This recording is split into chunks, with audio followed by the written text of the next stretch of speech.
கர்த்தரும் இரட்சகருமாகிய இயேசு கிறிஸ்துவின் ஈடு இணையற்ற நிதான நாமத்தில் உங்கள் அனைவருக்கும் என்னுடைய நன்றியை தெரிவித்துக் கொள்கின்றேன். ஒருவேளை நான் செய்தி போடலை என்றாலும் ஊழியங்கள் நடந்து கொண்டிருக்கின்றது.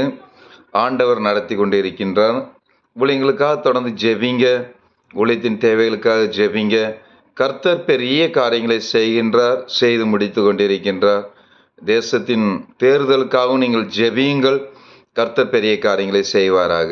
கர்த்தருக்கு சித்தமானவர்கள் தேசத்தை ஆளும்படியாகவும் சாத்தானுடைய கிரியைகளும் தேசத்தை ஆளாதபடி இருளின் கிரியைகள் அகன்று போகும்படியாகவும் ஜெபியுங்கள். எனக்கு அன்பான என் தேவனுடைய பிள்ளையே, நான் ஒரு விசை இரவு ஜெபித்து விட்டு உறங்கி கொண்டிருக்கும் போது தேவ ஆவியானவர் என்னோடு பேசின வார்த்தைகளை நான் பேசுகின்றேன். நான் மிகுந்த களைப்போடு ஊழியங்களுக்கு சென்று விட்டு மிகுந்த ஒரு சில பாரத்தோடு நான் என்னுடைய உறக்க நிலைக்கு செல்லும்போது ஆவியானவர் என்னோடு பேசினார். எப்படி இருக்கிறாய் என்று சொல்லி நான் ஆண்டவரிடத்தில் சொன்னேன். ஆண்டவருடைய கிருபையோடு இருக்கிறேன் என்று சொல்லி என்னுடைய ஆத்துமாவில் நான் பேசிக்கொண்டு இருக்கும்போது என்னுடைய இருதயத்தில் அந்த வார்த்தைகள் விழுகும்போது, எப்படி இருக்கின்றாய் திரும்பவும் ஆண்டவர் கேட்டார். எல்லாரும் எப்படி இருக்கின்றார்கள்? நான் ஒரே ஒரு வார்த்தையை சொன்னேன், செத்தவனை போல எல்லாராலும் மறக்கப்பட்டேன். என் உள்ளத்தில் ஒரு பெரிய சிரிப்பு அந்த இரவிலேயும். ஏனென்றால் தாவீது தன்னுடைய வாழ்க்கையில் சொன்ன வார்த்தை. சங்கீத புத்தகம் 31 சங்கீதம் 12வது வசனத்தில் படிச்சு பாருங்க. அவர் அங்க சொல்லுவார், செத்தவனை போல எல்லாராலும் மறக்கப்பட்டேன், உடைந்த பாத்திரத்தை போலானேன். ஆம் என் அன்பு தேவனுடைய பிள்ளையே, நம்மளுடைய வாழ்க்கையில் எவ்வளவோ போராட்டங்கள், எவ்வளவோ பிரச்சனைகள், எவ்வளவோ உபத்திரவங்கள், ஆனாலும் அந்த போராட்டங்கள், பிரச்சனைகள், உபத்திரவங்கள் இருக்கும்போது நம்மை சுற்றி இருக்கிறவர்கள் எப்படி இருக்கின்றார்கள், நாம் எப்படி ஜீவிக்கிறோம் என்று சொல்லி ஆண்டவர் பல காரியங்களை கற்றுக் கொடுக்கின்றார். தாவீதுடைய வாழ்க்கையை சற்று இந்த நாட்டில் நாம் சிந்தித்து பார்ப்போம். தாவீது தன்னுடைய பெற்றோர்களிடத்தில் கீழ்ப்படிந்து ஆடுகளை மேய்த்து கொண்டிருந்தவர். அவருக்குள் ஒரு விசுவாசம் எப்போவுமே இருந்தது. ஆடுகளை மேய்க்கும் போதும் ஒரு விசை கரடி வந்தது, கொன்று போட்டார். ஒரு விசை சிங்கம் வந்தது, கொன்று போட்டார். ஆனாலும் தன்னுடைய சகோதரர்களை பார்க்கும்படியாகவும் அவருக்குள்ள ஒரு அன்பு இருந்தது. சகோதரர்கள் இராணுவத்தில் இருக்கும்போது அங்கு செல்லுகின்றார். அங்கு போனது மட்டுமல்ல, அந்த சகோதரர்களை விசாரிக்க போகும்போது கோலியாத் என்கின்ற ஒரு மனுஷன் ஆண்டவரை தூஷித்து கொண்டிருக்கின்றான். அவருக்குள்ள இருந்த ஒரு வைராக்கியம், தாவீதுக்குள்ள இருந்த ஒரு வைராக்கியத்தினால் தாவீது இவன் யார் தேவனுடைய நாமத்தை தூஷிப்பதற்கும் தேவனை தூஷிப்பதற்கும் என்று சொல்லி அவர் ஒரு வைராக்கியத்தோடு கேட்கின்றார். தன்னுடைய சகோதரர்களிடத்தில் கேட்கின்றார், அங்கு இராணுவத்தில் இருந்தவர்களிடத்தில் கேட்கின்றார். அதற்கு பின்பு நடந்த சம்பவங்கள் கிறிஸ்தவர்களாகிய உங்களுக்கு தெரியும். ஏனென்றால் வேத புத்தகம் சொல்லப்பட்டு இருக்கிறது, அவர் அங்கு கோலியாத்தை ஜெயித்தார். அன்பு தேவனுடைய பிள்ளையே, தாவீது ஆடுகள் மத்தியில் வசித்து வந்தவர், தன்னுடைய பெற்றோருக்கு கீழ்ப்படிந்திருந்தவர். அதற்கு பின்பு தன்னுடைய சகோதரர்களை பார்க்கும்படியாக தேவன் அவர்களுடைய தகப்பனார் அவரை அனுப்புகின்றார். ஆண்டவருடைய திட்டம் நல்லா கவனிச்சு பாருங்க. ஒரு ஆடு மேய்த்து கொண்டிருந்தவனை அவர் தேவனுடைய ஊழியராக மாற்றுகின்றார், தேவனுடைய சேனையாக மாற்றுகின்றார். அங்கிருந்த மக்கள் சொல்லுகின்றார்கள், தாவீது கொன்றது 16,000, சவுல் கொன்றது 1000 என்று சொல்லி தாவீதை புகழ்ந்து பாடுகின்றார்கள். அன்பு தேவனுடைய பிள்ளையே, நீங்க நல்லா இருக்கும்போது, நல்ல பணத்தில் இருக்கும்போது, செல்வ செழிப்போடு இருக்கும்போது இன்றைக்கு அநேக மக்கள் நம்மளை புகழுவார்கள். அவர்களுடைய தேவைக்காக புகழுகின்றவர்கள் அநேக பேர் உண்டு. அவர்களுடைய தேவைகள் முடிந்த பின்பு குப்பையில் போடுவதைப் போல போட்டுட்டு போயிடுவாங்க. என் அன்பு தேவனுடைய பிள்ளையே, என்னுடைய வாழ்க்கையை நான் யோசித்து பார்ப்பேன். நாம் எப்படி இருந்தோம்? நாம் நல்லா இருக்கும்போது எத்தனை பேர் நம்மளிடத்தில் இருந்தார்கள்? அவர்கள் சொன்ன வார்த்தைகள், அவர்களுடைய பிள்ளைகள் சொன்ன வார்த்தைகள் எல்லாவற்றையும் யோசித்து பார்ப்பேன்.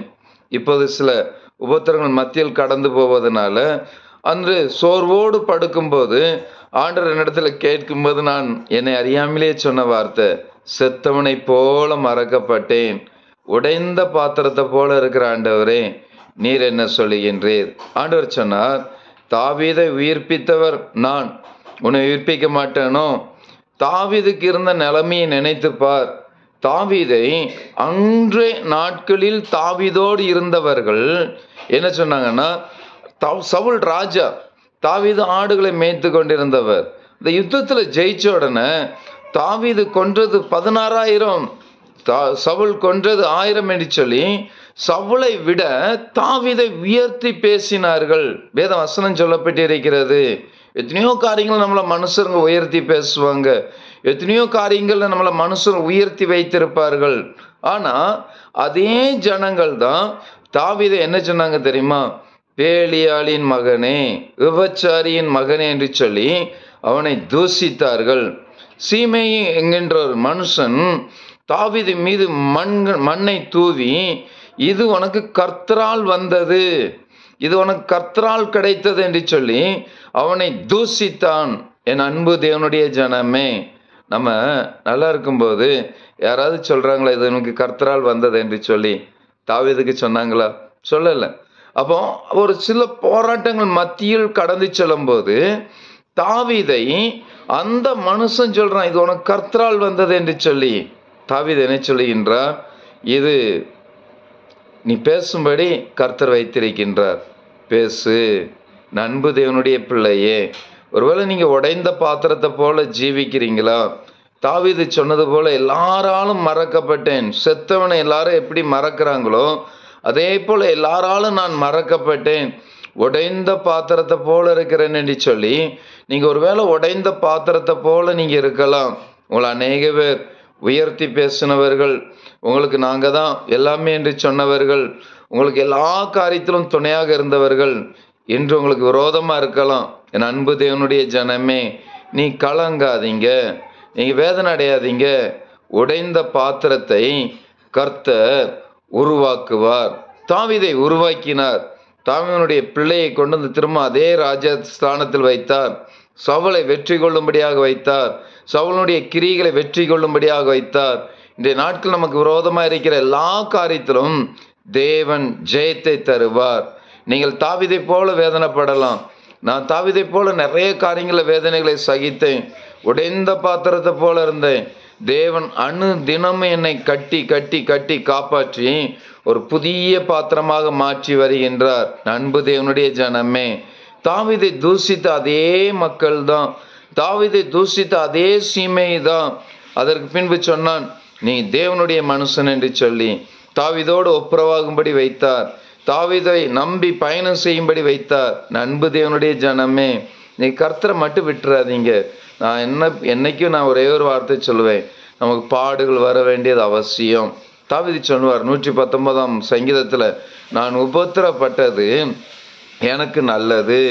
நம்ம உபத்திரப்படும் போது தான் நம்மளோடு யார் இருக்கிறாங்க, நம்மளோடு யார் ஜீவிக்கிறாங்க, நம்மளோடு யாரெல்லாம் நடக்கிறாங்க என்று சொல்லி நமக்கு தெரியும். என் அன்பு தேவனுடைய ஜனமே, நான் கடந்த வருடங்களுக்கு முன்பு ஒரு பலவீனம், வாமிட்டா ரத்தம் வாமிட்டா எடுக்கும்போது ஒரு சகோதரியிட சொன்னேன், இந்த நேரத்தில் என்கிட்ட சண்டை போடாதீங்க, பிரச்சனை பண்ணாதீங்க, நான் ரொம்ப பலவீனமாக இருக்கிறேன். அவங்க சொன்ன வார்த்தை, நீ செத்த எனக்கு என்ன, என் பிள்ளை எனக்கு நல்லா இருக்கணும்னு சொன்னாங்க.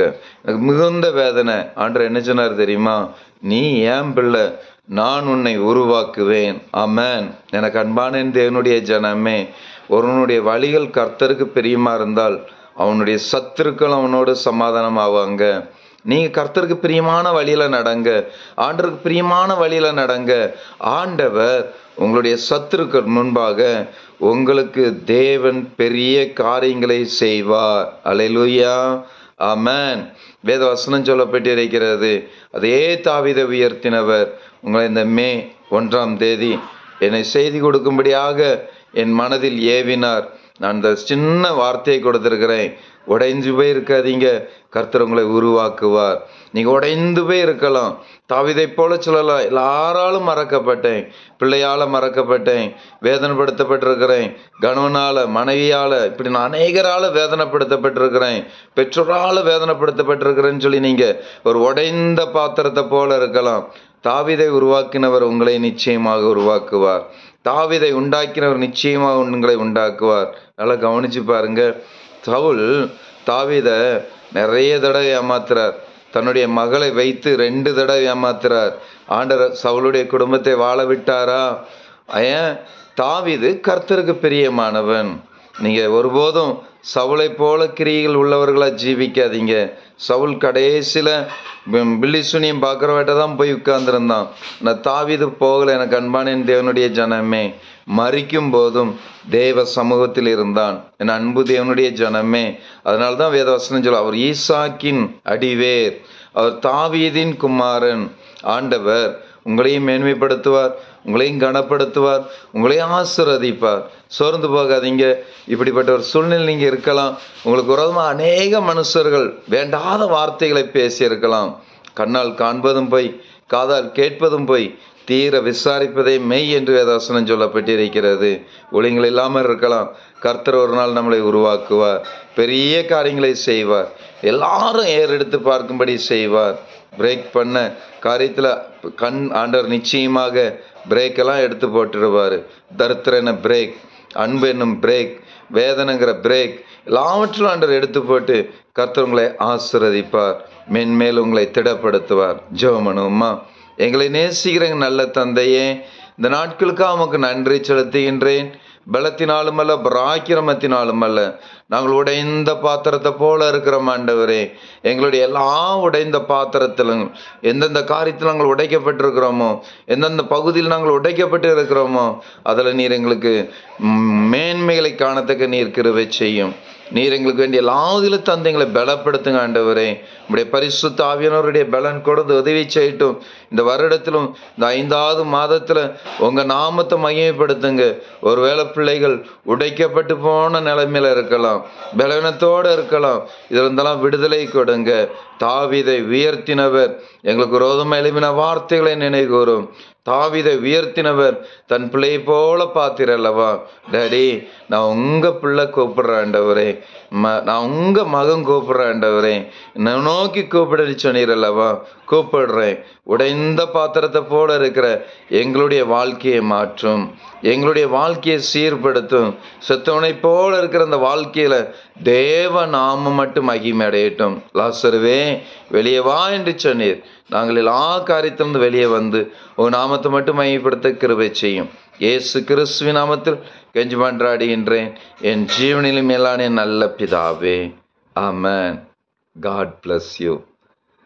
தொடர்ந்து ஜெபிங்க, உலகத்துக்கு தாங்குங்க. தாங்கிட்டீங்களா? ஜெபிச்சிட்டிங்களா? ஜெபிங்க. தொடர்ந்து எங்களை நினைவுறுங்க. கர்த்தர் பெரிய காரியங்களை செய்வார். God bless you.